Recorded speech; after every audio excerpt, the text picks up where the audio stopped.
Hello everyone, welcome back to the lecture series in Python. In this video, we are going to focus on strings. A string is a collection of one or more characters, and in Python, strings are represented in Unicode. And this Unicode is a specification, and this is going to allow us to represent any character that is used by different languages in the world. Because we are using Python for web programming, and when we use web programming, we need to write the program for different languages supported in the world. So for that, we need more collection of characters. If we use only ASCII coding representation, only 7 bits are used in ASCII. Therefore, we can represent 2 power 7 codes only. And to address many languages, Unicodes are used for strings in Python.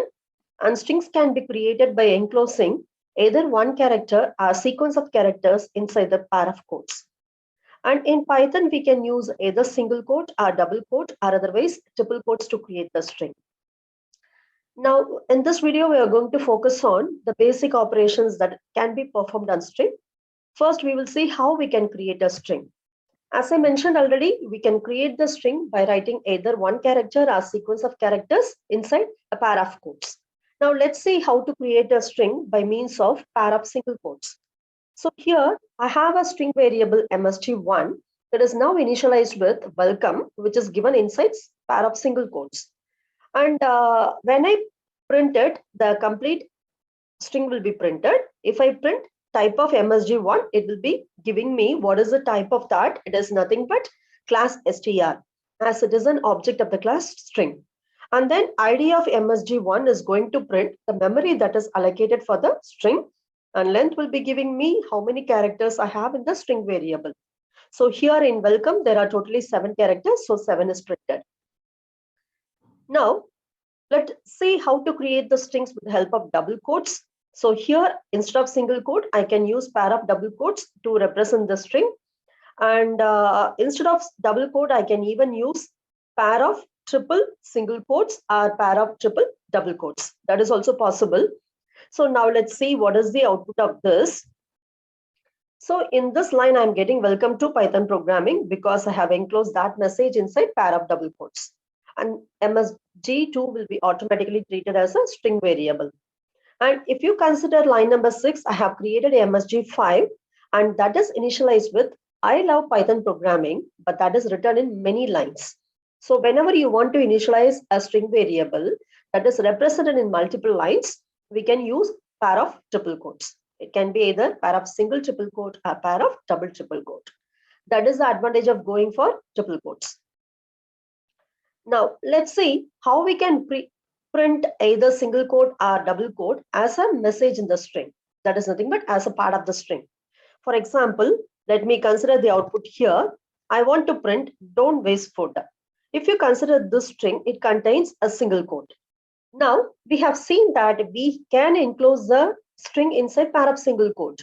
So what will happen if I enclose this string inside pair of single quote? Let me uncomment this and run the program.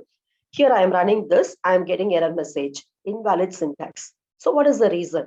If you consider here, in this single quote is starting, and actually I want this entire thing to be part of the message.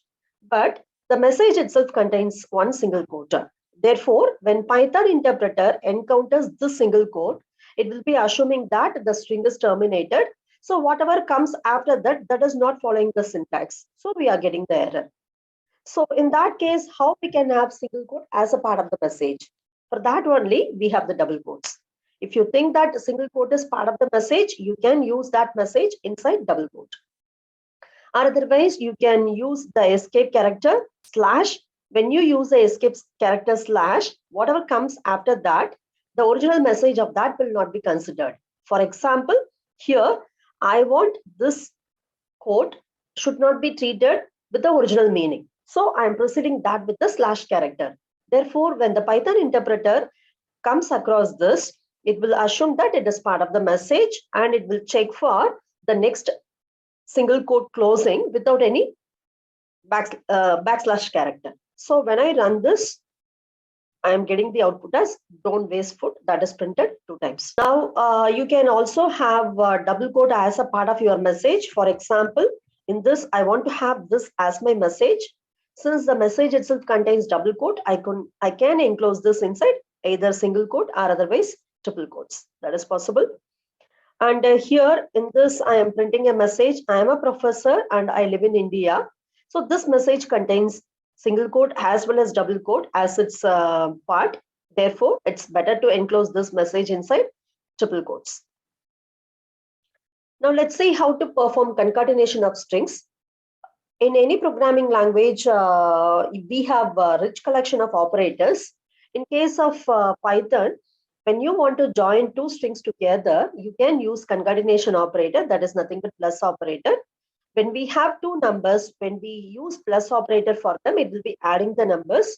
But in case of strings, when we have two string variable, when we join them with the help of plus, it is going to concatenate the second string at the end of the first string.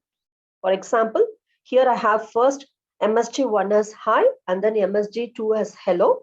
Then I am using MSG1 plus MSG2. If it is number, it is going to perform addition of two numbers and one answer will be obtained. But here MSG1 and MSG2 are strings. Therefore, this is going to append MSG2 at the end of MSG1 and then printing the answer. Now let's see what will be the output. If you see here in line number 5, when I print MSG3, I am getting hi, hello. There is no space between hi and hello because if you see MSG1 and MSG2, they don't contain any space. So this plus will not include any space automatically. If you want space between the two words, if you want to treat them as words and if you want space between them, you can use like this. MSG1 plus within double quote or single quote or triple quote, you can give one space plus MSG2. Now let's see how to repeat a string using the multiplication operator. For numeric data type, when we use multiplication operator, it is going to multiply the values. Like 3 into 5 means we'll be getting 15. But in case of strings, when we use multiplication operator, it is going to repeat that particular string multiple times. So after I print 3 multiplied by MSG1, I'll be getting hi printed 3 times. The same will be the output if you write even MSG1 multiplied by 3 also. So now we have seen how to create a string. Now let's focus on accessing the characters in a string. So since string is a collection of characters, we should know how to access each and individual character in a string. So we can say that string is an ordered data structure. So the individual characters of a string can be accessed by specifying the index. And similar to other languages, the index in Python will also start from 0. And one more thing is index must be an integer. If we use either floating point data or other data types as the index value, we will be getting an error that is nothing but type error. And in case of Python, we also have negative indexing. So generally index will be a positive number. But what is the use of negative indexing? When we allow negative indexing in Python, we can access all the characters from the ending of the string. Generally, we will be accessing the character from the beginning of the string. Here we additionally have accessing the characters from the ending of the string with the help of the negative index. So if I give -1, it will refer to the last character in the string. And if I give -2, that will refer to the second last character in the string and so on.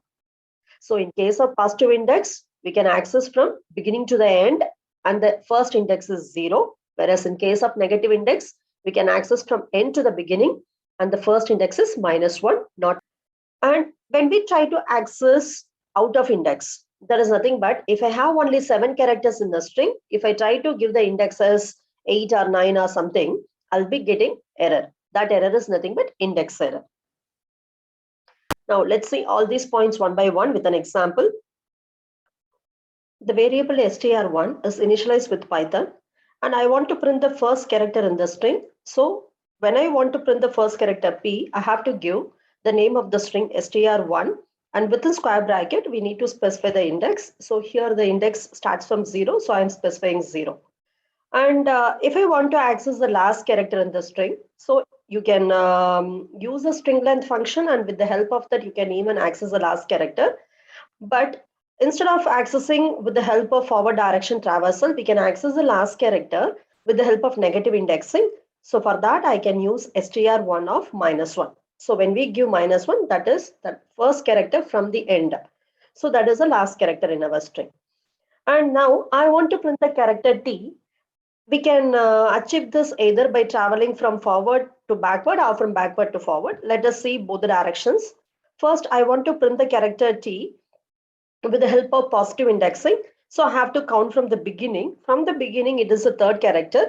And since the indexing starts from 0, it is accessed with the help of the index 2. Because P is at the index 0, Y is at the index 1, T is at the index 2. And when we want to access the same character from the end of the string, let us start with the end. N is at the index -1, 0 at the index -2, H at the index -3, so T at the index -4. So str1 of -4. Now let's run this. So when I run this, first here we are printing the first character. It is printing P. And when we print the last character with negative indexing, we are getting N. And then with the help of positive as well as negative indexing, we have printed a specific character in a string. And here, as I already told you, the index must be in the range. So this particular message, Python is having only 6 characters. So when I print str1 of 10, it is not in the string. Therefore, we are getting the message as string index out of range. So this is an error. The error name is index error. And the index must also be an integer. So when we access with the help of floating point number as given here, 2.5, I'll be getting the error as type error. So here string indices must be integers. Now let's see how to print the individual characters in a string with the help of a for loop. So that is called as looping through a string. Since string is a collection of characters, we can loop through individual elements of the string and we can print them with the help of a for loop. So in case of a looping, when we want to print the collection of characters in a string, when we go for while loop, we need to give basically 3 things: the starting index, then increment or decrement, and then the condition. Whereas in case of for loop, no need to specify all those things. We have a simple method. With the help of a for loop, if you have any collection, you can easily iterate through all the elements in the collection and you can print them and access them. So now let's see how to do that. For I in str1. So in this, for is a keyword for indicating the for loop, and in is going to check whether it is a member of this. So in this, for I in str1 colon print I. So now what is going to happen is, initially I will be initialized with the first character in the string. So that is nothing but in Python, the first character is P. So that will be now printed. After that, I'll be initialized with the second character. That is nothing but Y. So Y will be printed. Then I will be initialized with the third character and so on till all the characters in the string are printed. This loop will be executed. And once we print the last character of the string, the loop will be terminated and control will come outside the loop. So here we are not specifying any condition. We are not specifying any initialization and increment, decrement. Everything is taken care by the for loop automatically. Now let's see about slicing operation. So this slicing is a very important operation in Python. And this is mainly used to access a range of character in a string, which is also called as substring. So when you want to extract a substring from a given string, you can go for slicing. And this is done by specifying the starting index and then ending index. And here, when we specify the ending index, it will be excluded. And we are going to specify these indices with the help of colon. So the syntax is, if you want to slice a particular substring from a string, you should give the first the string name, and with the square bracket, starting index, colon, and then stopping index, then close the square bracket. Now let's see how to do the slicing. So here I have a string 1, which is initialized with Python programming. I'm printing string 1 first. Let me run it so that it will be easy for us to identify each and every output.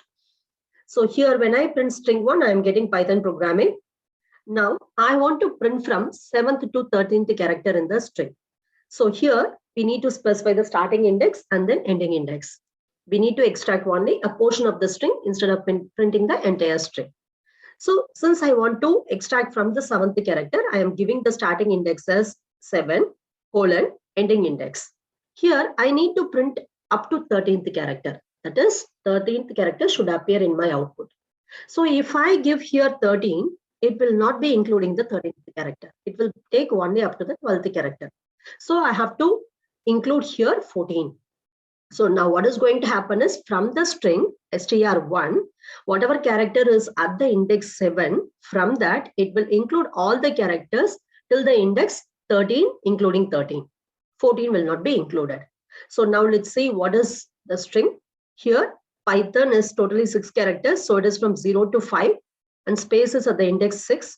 So from the index 7, we have P, then R at 8, O at 9, G at 10, then R at 11, A at 12, M at 13. So it will be printing program as the output. So we are getting that in the output. And here it is not that always you have to specify both the starting index and the ending index. You can even leave them. Now let's see what will happen when we are not specifying both the values. So here in this example, I am giving the str1. In that I am not specifying any starting index, but the ending index is specified as 14. So when you leave the starting index, it will take from the first starting index automatically, that is nothing but 0. So from 0, this particular message will be printing up to the index 13, because here we are specifying 14. 14 will be excluded. So in this message, we have already seen that at the index 13, we have M, the first M in this. So here I have not specified any starting index. Therefore, starting from P, it will be printing up to this M. So the output of this will be Python program. Now let's see what will happen when we leave the ending index. When we leave the ending index, we are specifying here the starting index. From that index, all the characters which are at the string till the end of the string, everything will be printed. So here I am specifying the starting index as 7. So at 7 we have P. I have not specified any index for the ending. Therefore, it will print the entire string from that P. So programming will be printed on the screen. And in the last print statement, I have left both the starting index as well as the ending index. So that means it will be printing the entire string. So now we have seen how slicing is done with the help of positive index. And we have already seen that we can access individual characters in a string with the help of negative index also. So we will see how we can do the slicing with the help of negative index. So when we specify negative indexing, we can slice from the end of the string instead of from the beginning. So let us assume the same string str1, which is initialized with Python programming. So in this, I have given str1 of -4 colon -1. That means in my output, I am going to start with -4 and I will proceed till -1. That means -1 index character will not be printed. The character which is one position previous to that will be printed. So now let's see what is at -4. So G is at -1, N is at -2, I is at -3, M is at -4. So when we run this program, it will start from this M. So -4 is M, so this will be printed. Then this I is at -3, that will be printed. N is at -2, that will be printed. G will not be printed because G is at -1. And here we have specified -1, so it will not include that particular index. So now we have MIN at the output. Now let's see how to print from right to left direction. So now, even though we have specified negative index, when we see the output, the characters are from left to right. That is, these characters are from left to right in the string, they are printed as such. Now I want to print it in the reverse direction. That means from right to left, I want to print the characters. So how to do that? For that, we have the third parameter in the slicing. So that is, by specifying negative value for that, we can print in the reverse direction. That is from right to left. So now I have given here -1, -4 as a starting and then ending index, and then -1 as the third parameter. So now what is this -1? -1 is nothing but last character at the string. So that is nothing but G. So that will be printed first. Okay. And then it will go up to -4. It will not include -4. Therefore, G is printed, N is printed, and then I is printed.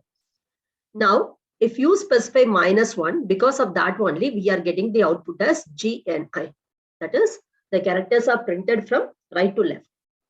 If you see the characters, G is at the right direction, and then it is going to N, and then it is going to I. So whenever we want to print it in the reverse direction, we can make use of this negative value in the third parameter. Now, instead of printing all the characters continuously from the string, we can even skip some of the characters and we can print the remaining characters using the step value. Now, let's see how to do that. In this, for the first two parameters, I didn't give anything. Therefore, entire string will be considered. I have included the third parameter, that is 2. The meaning is it will not print every character. It will print one character, skip the next character, go to the third character. Because here step value is 2. It will print only alternate characters. When I do that, I'm getting the output as PTO space RGAMN. So what is the reason? First, it will be printing the first character in the string. P will be printed. Since I give the step value as 2, it will not print the next character. It will print the second character from the character that is printed. That is nothing but T will be printed. So we are getting T here. After T, it will skip the next character. It will print the second character from T. That is O will be printed. Then after O, N will be skipped, space will be printed. After space, P will be skipped, R will be printed. After R, O will be skipped, G will be printed, and so on. This will continue till we reach the end of the string. Instead of 2, if I give that third parameter as 4, first it will be printing P. It will skip 3 characters from that. Y, T, H will be skipped, O will be printed. After O, it will skip 3 more characters. N, space, P will be skipped, R will be printed, and so on. So this is how we can specify step value for skipping certain characters. Now let's see how to reverse the string with the help of the slicing operation. So in order to reverse a string, we need to reverse the entire string. Therefore, if you consider the first and the second parameters, I am not specifying that because from the starting of the string till the ending of the string, I'm going to consider. Since I want to reverse the string, I have to give the direction change. For the direction change, we are specifying here negative value. And why I'm giving this value as 1 is when I want to reverse a string, I need to include all the characters that are part of the string initially. Therefore, it is -1. So when we do that, the string will be automatically reversed. So Python programming is now reversed and we are getting this particular output. So reversing a string is very easy with the help of slicing. In case of the slicing operation, when we specify the third parameter, 2 things are very important. One is the sign. Sign is going to indicate the direction. When the sign is positive or when we leave the sign, it is a default direction that is from the beginning to the end of the string. And when we specify negative value for the sign, it means that we are going to print the string from the end to the beginning. That is, we are printing from right to the left. And this step value is indicated by the numeric value in the third value. Okay, if it is 1, by default, we are going to print every character in the string. If we specify more than that, that is 2, 3 or something, we are going to skip certain characters. Now, suppose if I want to print the string in the reverse direction from the ending to the starting, only every third character, not all the characters.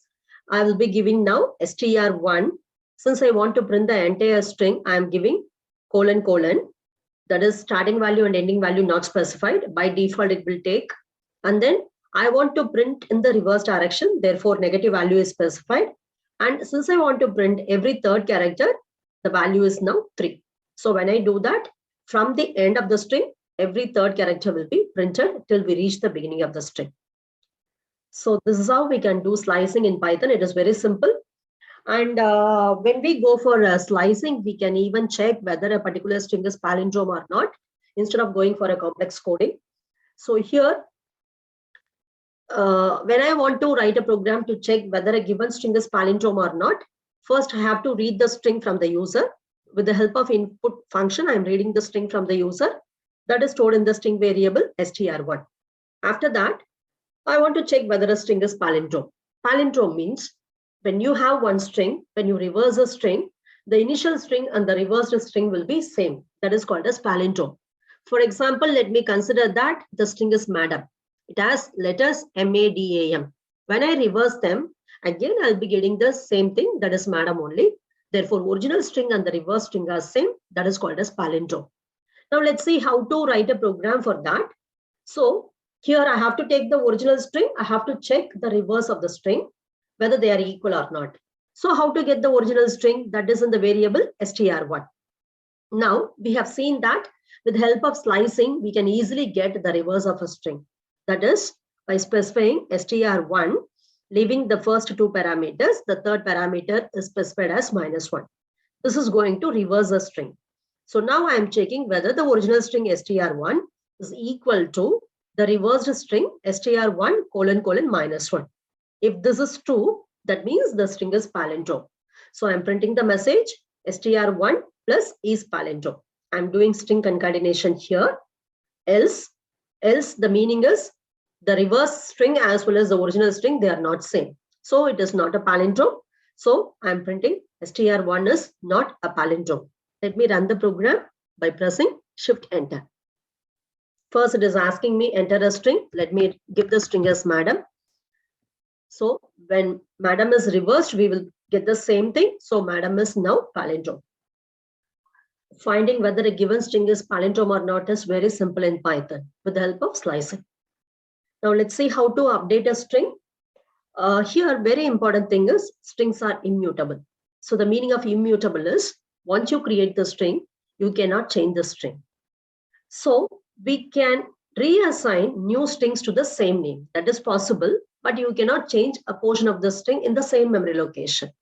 So now let's see how to do this. First, I have string str1 that is initialized with Python programming. I am printing the string as well as I am printing the memory location of the string with the help of ID of str1. Now let me run this program. So when I print str1, it is printing me Python programming, and ID of str1 is printing me the memory location of the Python programming. Now I am trying to change a particular character in a string. I want to change the character at the index 4 as T. So which is the character at the index 4? That is the fifth character, that is O. Instead of O, I want to have T. So I am writing the statement str1 of 4 is equal to T.